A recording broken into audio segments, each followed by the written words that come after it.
was more of a symposium where they invited like 4 or 5 Olympians here from this region in Kerry of Ireland, and one of them was a cyclist. And I remember him talking about his experiences with another team, and he was talking about a particular situation where they lost as a team, where there was a cyclist. He said, like, nothing that I tried would work.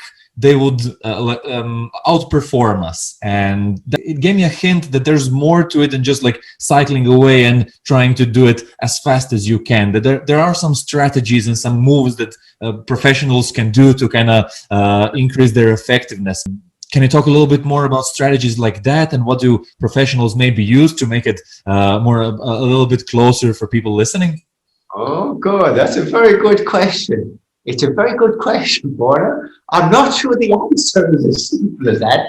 I think if the phrase that people continually use, and if we look at the highest level of performance, for example, in the Tour de France or the Vuelta in Spain or in Italy, it's referred to, the phrase that keeps coming up again and again is high-speed chess. Mm-hmm.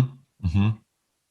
And it's a very, very subtle thing. I think for example, we touched on something we were chatting earlier on, because it was something I'd actually mentioned to you, I think, when we were on that Ring of Kerry. Mm-hmm. And this technique, for example, it's called drafting, and it makes use of the science of aerodynamics. Mm-hmm. So if you have 2 riders, the front rider takes the resistance from the wind, or the speed they're riding at is generating its own wind, and the rider behind it, who is just very close behind, is in their shadow. So they don't have that wind resistance. And that second rider can save 30 to 40% of their effort for the same speed. So one of the techniques which we discussed was tuck in nicely behind somebody, save your effort. Now the guy in front is going to look around and say, no, I don't like that. You got to go and do something. And then what you end up doing is you do like your work environment, your business environment, you ask yourself the question, am I better off to collaborate or not? Mm-hmm. And even with a stranger, you can have a conversation, even at the level that I ride at, never mind the very top level. I've had this conversation with somebody on the road who said, do you want to work with me? Mm-hmm. We'll do 5 minutes on, 5 minutes off, 5 minutes on the front, and then switch, 5 minutes on the back.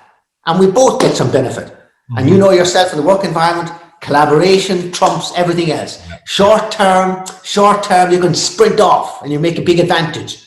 But longer term, if we collaborate, we'll all benefit. So that's just one very, very simple thing. And it becomes like the chess pieces in a large group, in a large race going on for 21 days, then it's a very sophisticated degree of collaboration fundamentally. Yeah. Hey, thanks for watching this video. If you want to see the full version, go to the Uncle Gold Podcast YouTube channel or watch the next clip.